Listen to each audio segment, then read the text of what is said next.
യുഎഇയിൽ ഇന്നു മുതൽ കാലാവസ്ഥയിൽ പ്രകടമായിട്ടുള്ള മാറ്റങ്ങൾ ഉണ്ടാകുമെന്നാണ് NCM അറിയിച്ചിട്ടുള്ളത്.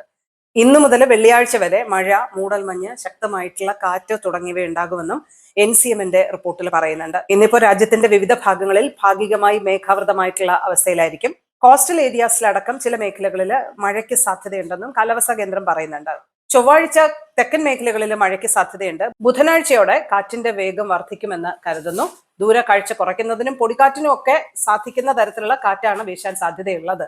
കടൽ അതീവ പ്രക്ഷുബ്ധമാകാൻ സാധ്യതയുണ്ട്. അതുകൊണ്ട് കടലിൽ പോകുന്നവർ ജാഗ്രത പുലർത്തണമെന്നും കാലാവസ്ഥാ കേന്ദ്രത്തിന്റെ ഈ അറിയിപ്പിൽ പറയുന്നുണ്ട്. വ്യാഴം, വെള്ളി ദിവസങ്ങളിൽ ആകാശം ഭാഗികമായി മേഘാവൃതമായിരിക്കും. പക്ഷെ പൊടിക്കാറ്റ് തുടരുമെന്നാണ് പറഞ്ഞിട്ടുള്ളത്. വാരാന്ത്യത്തോടെ താപനില ഉയരാൻ സാധ്യതയുണ്ടെന്നും ആവശ്യമായിട്ടുള്ള മുൻകരുതലുകൾ സ്വീകരിക്കണമെന്നും ഈ റോഡിലെ കാഴ്ചാപരിധിയൊക്കെ കുറയ്ക്കുന്ന സാഹചര്യം ഉണ്ടാവും. അതുകൊണ്ട് തന്നെ ഡ്രൈവർമാരും ജാഗ്രത പുലർത്തണമെന്നും NCMന്റെ ഈ അറിയിപ്പിൽ പറയുന്നുണ്ട്. അപ്പൊ അക്കാര്യം ഒന്ന് ശ്രദ്ധിച്ചേക്കുക. അബുദാബി പോലീസ് പൊതുജനങ്ങളെ അടക്കം ഓർമ്മപ്പെടുത്തുന്ന പ്രധാനപ്പെട്ട ഒരു കാര്യം കൂടി അറിയിക്കാം.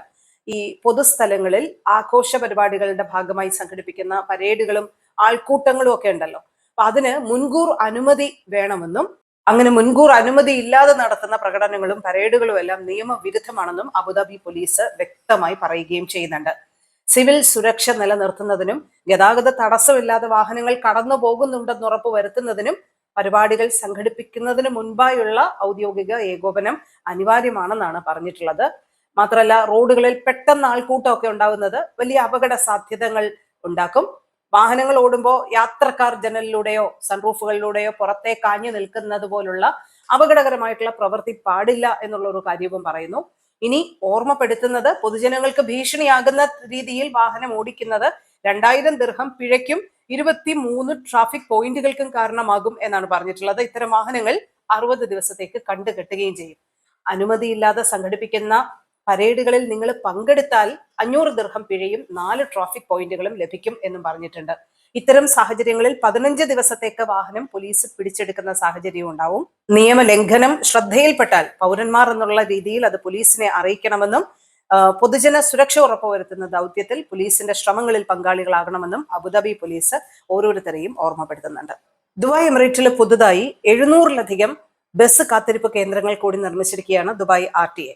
726 ഈ ബസ് കാത്തിരിപ്പ് കേന്ദ്രങ്ങളാണ് നിർമ്മിച്ചിരിക്കുന്നത്. അതും ജനസാന്ദ്രത കൂടിയ മേഖലകളിൽ കൂടുതൽ ബസ് കാത്തിരിപ്പ് കേന്ദ്രങ്ങളും കുറഞ്ഞ മേഖലകളിൽ കുറഞ്ഞ എണ്ണവും എന്ന രീതിയിലാണ് വിഭാവനം ചെയ്തിട്ടുള്ളത് എന്നാണ് RTA അറിയിക്കുന്നത്.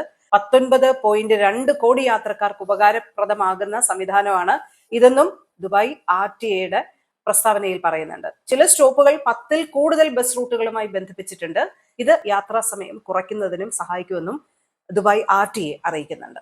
നിങ്ങളുടെ ഡിവൈസുകൾ വിദ്യാർത്ഥികളുടെ വിദ്യാഭ്യാസ ആവശ്യങ്ങൾക്കായിട്ട് സംഭാവന ചെയ്യാവുന്ന ഒരു ക്യാമ്പയിൻ UAEയിൽ ദുബായിൽ നടക്കുന്നുണ്ട്. അപ്പൊ അതിന് മികച്ച രീതിയിലുള്ള പ്രതികരണമാണ് ലഭിച്ചിരിക്കുന്നത് എന്ന് അധികൃതരുടെ അറിയിപ്പാണ് ഇനി തികച്ച ലോക്കലിൽ പറയാനുള്ളത്. ക്യാമ്പയിന്റെ 2ാം പതിപ്പിനാണ് മികച്ച പ്രതികരണം ലഭിച്ചിരിക്കുന്നത്. 1,00,000 ഉപകരണങ്ങൾ സമാഹരിക്കാനുള്ള ലക്ഷ്യവുമായിട്ടാണ് പദ്ധതി ആരംഭിച്ചത്. 70% ലക്ഷ്യവും കൈവരിച്ചതായിട്ടാണ് അധികൃതർ പറയുന്നത്. ഇത് 2025 ഓഗസ്റ്റിലാണ് ആരംഭിച്ചത്.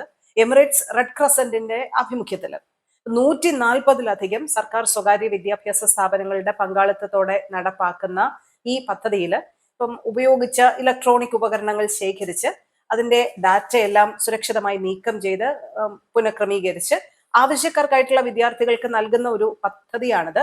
ഇതിലൂടെ ഉപയോഗിച്ച 320 മെട്രിക് ടൺ ഭാരമുള്ള ഉപകരണങ്ങൾ ശേഖരിച്ചിട്ടുണ്ട് എന്നാണ് അധികൃതർ പറയുന്നത്. ഈ ഒരു പദ്ധതിയിൽ ഉപകരണങ്ങൾ സംഭാവന ചെയ്ത് പങ്കാളികളാകണം എന്നുണ്ടെങ്കിൽ എമിറേറ്റ്സ് റെഡ് ക്രസന്റുമായി സഹകരിച്ച് ഔദ്യോഗിക ചാനലുകൾ വഴിയോ ക്യാമ്പയിന്റെ വെബ്സൈറ്റ് ആയിട്ടുള്ള www.donateyourowndevice.org വഴിയോ ഉപയോഗിച്ച ഇലക്ട്രോണിക് ഉപകരണങ്ങൾ സംഭാവന ചെയ്തുകൊണ്ടോ സാമ്പത്തിക സംഭാവനകൾ നൽകിയോ നിങ്ങൾക്ക് ഈ ക്യാമ്പയിന്റെ ഭാഗമാകാം. അപ്പൊ ഈ ഉപകരണങ്ങൾ ജോർഡൻ, മൗറിറ്റാനിയ, ലെബനൻ, ഈജിപ്റ്റ് എന്നിവിടങ്ങളിലേക്കും UAEയിലെ സ്കൂളുകളിലേക്കും അടക്കം ആവശ്യക്കാരായിട്ടുള്ള കുട്ടികളിലേക്ക് എത്തിക്കുന്ന ഒരു അർത്ഥത്തിലുള്ള ഒരു വലിയ ജീവകാരുണ്യ പദ്ധതി കൂടിയാണ്. അപ്പൊ അതാണ് നടപ്പാക്കുന്നത്. മികച്ച രീതിയിലാണ് UAEയിലെ റെസിഡൻസ് അതിനോട് പ്രതികരിക്കുന്നതെന്ന് അധികൃതർ വ്യക്തമാക്കുകയും ചെയ്യുന്നുണ്ട്.